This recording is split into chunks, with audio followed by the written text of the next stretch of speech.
বড় বড় বিশ্ববিদ্যালয় তৈরি হবে, ডাক্তারের জন্য বাংলাদেশের সব পুরুষ নারী চলে যাচ্ছে ইন্ডিয়া, ওখান থেকে মাসে 5 লক্ষ টাকা করে বেতন দিয়ে ওখান থেকে মেয়ে নিয়ে এসে বাংলাদেশে মেয়েদেরকে ডাক্তারি শিখাতে হবে, তাহলে হবে আমার নিজস্ব সম্পদ।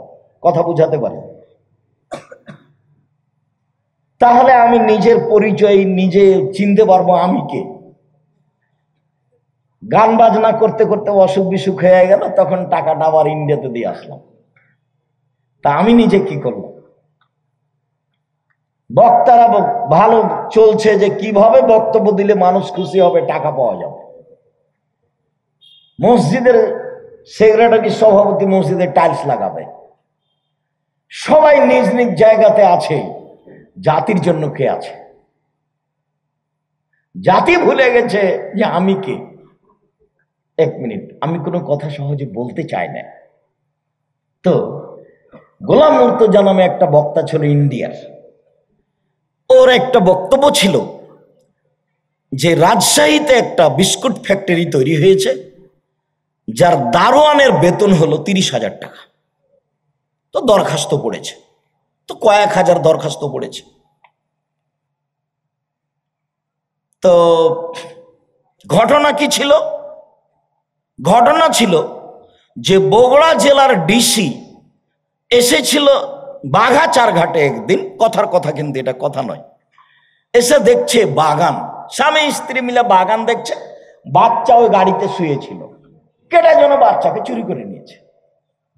তো ওরা বড় বড় আম দেখলো, একবারে মাটির সাথে ঝুলে আছে, বাহ কত সুন্দর আম, এত সুন্দর আম দেখতে কিন্তু বাচ্চা পেলে ভুলে গেছে, সে দেখছে গাড়িতে বাচ্চা নাই, খুঁজে খুঁজে পেল না, তো নিরুপায়ে কান্নাকাটি করতে করতে চলে গেছে। তো এখন বিস্কুট ফ্যাক্টরি 30,000 টাকা বেতন।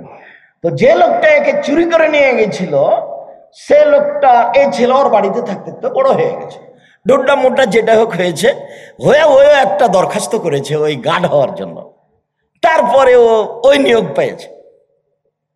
তো এখন একটা লোক ওখান দিয়ে যাচ্ছে, তো গার্ড সিগারেট টানছে, তখন এ বলছে তুমি কে?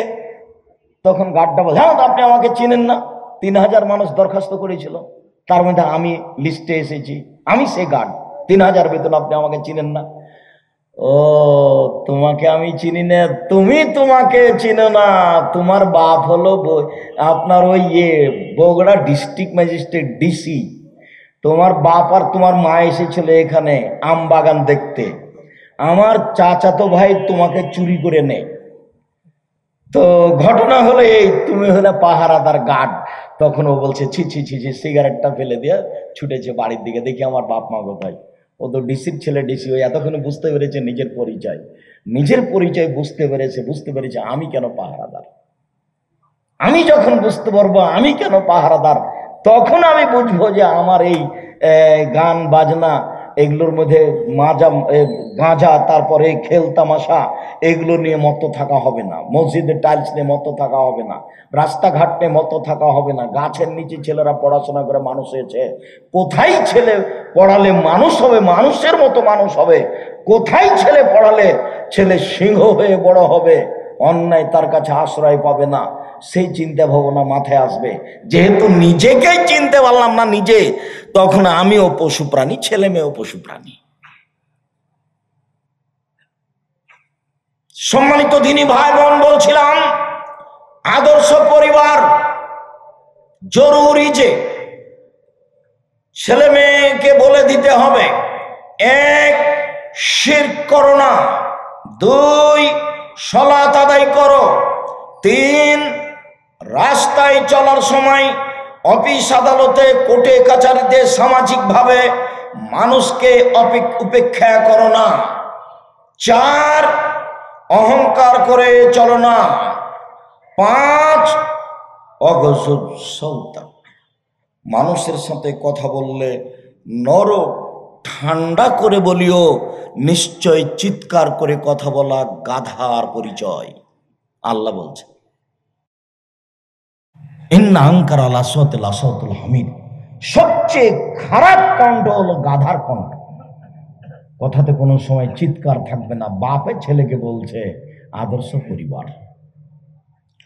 আবু সাঈদ খুদরি রাদিয়াল্লাহু তাআলা আনহু বলেন, রাসূল সাল্লাল্লাহু আলাইহি ওয়াসাল্লাম বলেছেন, মান কানাত লাহু ওয়ালিদা ফাআল্লামাহু ফাসানা তালিমাহা ওয়াদাবাহা ফাসানা তাদিবাহা ফালাহু আজরান। কারো যদি বাড়িতে কাজের মেয়ে থাকে, তাকে যদি শিখিয়ে দেয়, সুন্দর শিখিয়ে দেয়, শিষ্টাচার শিখিয়ে দেয়, সুন্দর শিষ্টাচার শিখিয়ে দেয়, তাহলে সে ডবল নেকি পাবে। বোঝা যাচ্ছে সব শিক্ষা সুন্দর নয়, সব শিষ্টাচার সুন্দর নয়।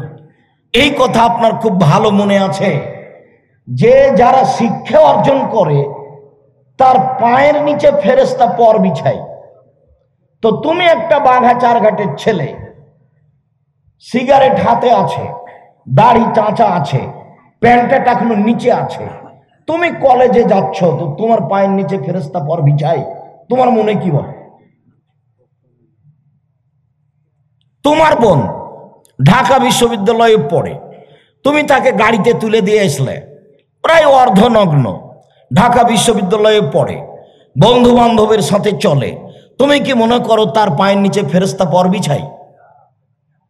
তাহলে সব শিক্ষা শিক্ষা নয়। আল্লাহ নবী বলছেন, এর ফল এল বিদ্যা উঠে যাবে, একসরল জাহাল মূর্খতা বেড়ে যাবে। তো 20 বছর পূর্বে বাঘা চারঘাটে যত শিক্ষিত ছিল, আজকে তার চেয়ে কমেছে না বেশি হয়েছে? বেশি হয়েছে। তাহলে আল্লাহ নবী মিথ্যা কথা বলেছেন? নাউজুবিল্লাহ মিন যালিক। আল্লাহ নবী বলেছেন বিদ্যা উঠে যাবার, মূর্খতা বেড়ে যাবে। তো এখন দেখছি বিদ্যা বেড়ে গেছে, মূর্খতা কমে গেছে। তাহলে কি নবী ঠিক কথা বলেননি? অবশ্যই। এবার তুমি তাহলে বের করো 1 মিনিট। আমাদের বাঘা চারঘাটের একটা ছেলে বড় ডাক্তার, লন্ডন থেকে ডাক্তারি শিখে এসেছে, পিজি হাসপাতালের ডাক্তার, 3 লক্ষ টাকা মাসে বেতন। সেদিন এসেছিল বাড়িতে, গ্রামের বাড়িতে বাপ মাকে দেখতে।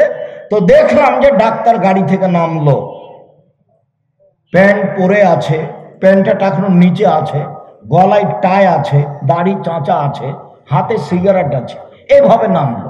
একটু পরে দেখলাম তার স্ত্রী, পরিবার নামলো, গাড়ি থেকে স্ত্রী নামলো, হালকা হালকা গায়ে কাপড় আছে।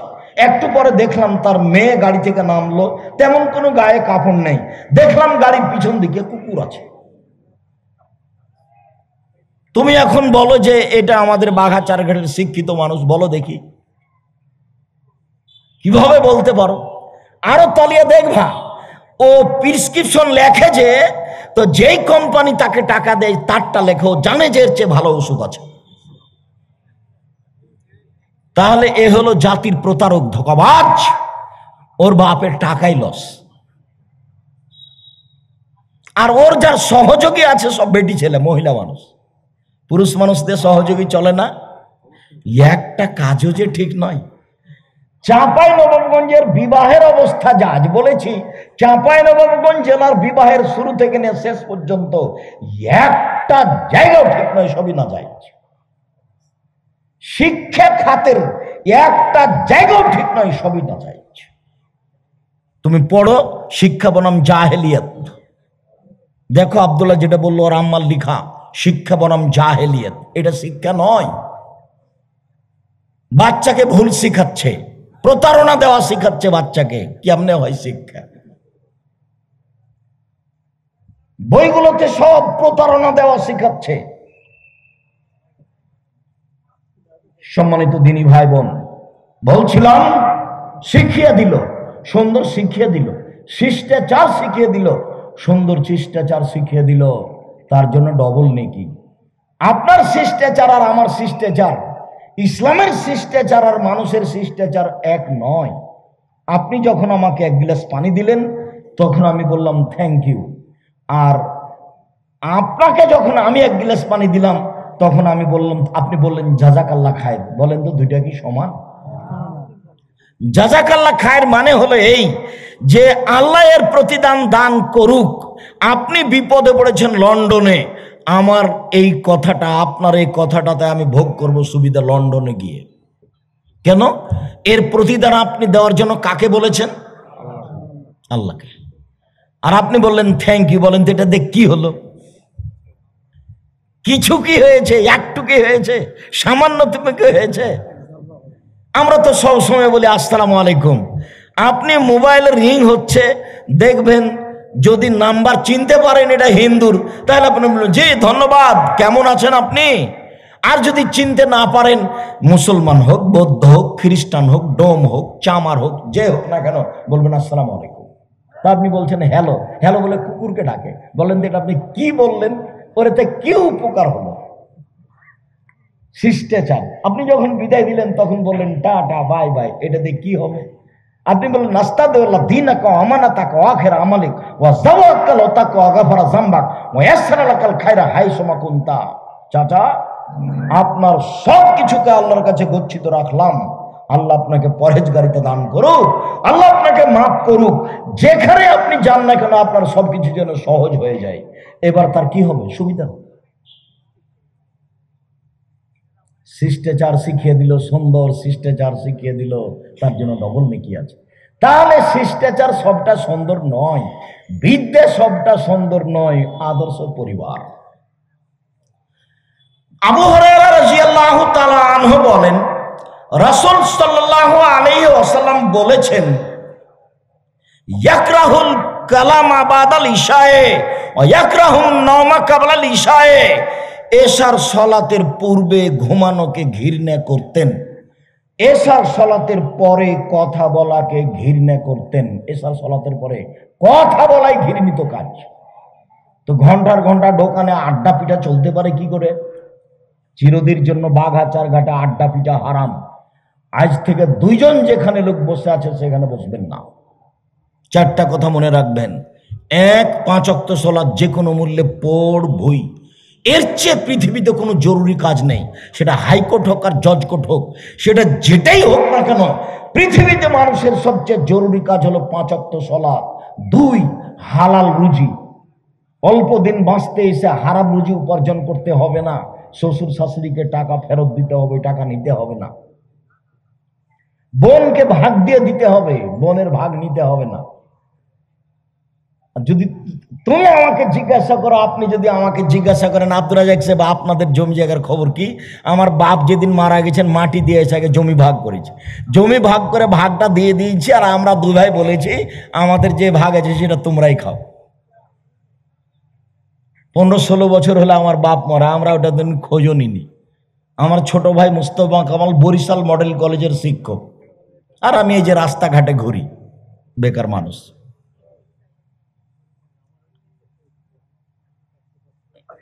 আর তোমার বাপ পূর্ণ জমিতে দেওয়া দূরের কথা, তোমার ফুফু যদি আসে তাহলে তোমার বাপ খালি গরম হয়। হ্যাঁ, জমির কথা বলিস, সে চুপ থাক, একসঙ্গে খায় চলে যা।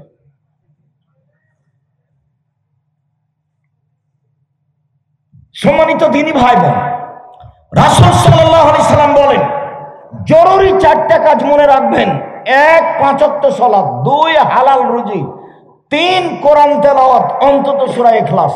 4, দুজন যেখানে বসে আছে সেখানে বসবেন না, চিরদিনের জন্য আড্ডা পিটা হারাম। একবারে উঠার সময়তে কান ধরে বলতে হয় এই কথা নয়, উঠার সময়তে একবারে মনে মনে কান ধরে বলবেন আস্তাগফিরুল্লাহ ওয়া আতুবু ইলাইহি, চিরদিনের জন্য আমি আড্ডা পিটা হারাম ঘোষণা দিলাম। চলে তো, মানুষ বেঁচে থাকে তো। আমি কোনোদিন 4 স্টলে বসি না, আমি আছি তো, বেঁচে নেই আমি। আবু সাঈদ খুদরি রাদিয়াল্লাহু তাআলা আনহু বলেন রাসূল সাল্লাল্লাহু আলাইহি সাল্লাম বলেছেন মাসালু জালিসিস সালে ও সাওয়ে কা সাহিবিল কিরে ও নাফকিল কিরে ও সাহিবিল মিসকে। ভালো বন্ধুর উদাহরণ আর মন্দ বন্ধুর উদাহরণ, ভালো ক্লাস ফ্রেন্ডের উদাহরণ আর মন্দ ক্লাস ফ্রেন্ডের উদাহরণ, ভালো বান্ধবীর উদাহরণ আর মন্দ বান্ধবীর উদাহরণ কামারের মতো আর আতরওয়ালার মতো, কর্মকারের মতো আর আতরওয়ালার মতো। কারো যদি বন্ধু আতরওয়ালা হয়, আতর এমনিতে দিবে, দোস্ত একটু আতর নাও, যদি এমনিতে না দেয় তাবতামিনু, তার কাছ থেকে একটু কিনে নিবে। যদি এমনিতে না দেয়, কিনেও না নেয়, তার পাশে বসে থাকলে আদরের গন্ধ আসবে। আতরওয়ালার কাছে বসে থাকলে ও গন্ধ ঠেকে রাখতে পারবে? পারবে না। এই হলো ভালো বন্ধুর উদাহরণ। বন্ধু ভালো হলে তার প্রতিক্রিয়া আপনার ভিতরে আসবেই। মন্দ বন্ধু বন্ধুর উদাহরণ হলো কামারের মতো। কামারের পাশে বসে থাকলে আয়ুরে কাছে আবাকা, কোনো সময় আগুন ছিটকে এসে কাপড় জ্বলে যেতে পারে। ওহো, বাড়ি থেকে দেখছি লুঙ্গিটা একটু জ্বলে আছে, কি ব্যাপার? ওহো, কামারের কাছে বসেছিলাম, একটু আগুন ছিটে পড়েছিলাম, তো খেয়াল করিনি যে একটু পড়ে আছে। বিড়ি খেলে যা হয়, সিগারেট খেলে যা হয়, যদি কাপড় জ্বলে না যায়, তাজে তো মিনহ রিহান খাবিসা, সেখানে বসে থাকলে ধোঁয়াটা আসবে, ধোঁয়া তো আসবে। কামারের পাশে বসে থাকলে নাকে মুখে ধোঁয়া লাগবে না, এই কথা যেমন মিথ্যা। আপনার মেয়ের বান্ধবী খারাপ, আপনার মেয়ে খারাপ হবে না, এই কথা তেমনি মিথ্যা। কামারের পাশে বসে থাকলে নাকে মুখে ধোঁয়া আসবে না, এই কথা যেমন মিথ্যা। আপনার ছেলের বন্ধু খারাপ হলে আপনার ছেলে খারাপ হবে না, এই কথা তেমনি মিথ্যা। খারাপ হবেই। চাঁপা নবগঞ্জের ভাষা তো আর বাপকে খারাপ হতে হবে। দুই বোন একসাথে জন্ম নিয়েছে, যমজ বোন, দেখতে খুব সুন্দরী, ভদ্র, খুব মেধাও ভালো, একজন আর একজনকে ছেড়ে থাকতে পারে না। পড়াশোনা করেছে, মাস্টার ডিগ্রি পাস করেছে, 25, 26, 30 বছর বয়স। একজনের বিবাহ হয়েছে আওয়ামী লীগের সাথে, আর একজনের বিবাহ হয়েছে বিএনপির সাথে। তারা দুই বোন আর কথা বলে না। এটা কি? এখন আর কথা বলে না। ওর মাও আবার, ব্যাপারটা কি? আরে একজন পেশাব করতে গেলে আর একজন খুঁজতো, আম্মু খালেদা কোথায়, আম্মু খালেদা কোথায়, আম্মু খালেদা কোথায়। এই যদি খালেদা পেশাব, যদি মারিয়াম পেশাব করতে যেত তো খালেদা বলতো, আম্মু মারিয়াম কোথায়, মারিয়াম কোথায়, ব্যস্ত হয়ে যেত। ওর মা ব্যস্ত হতো দুই বোনের কাজ দেখে। এখন ওরা তারা আপোষে আর কথা বলে না।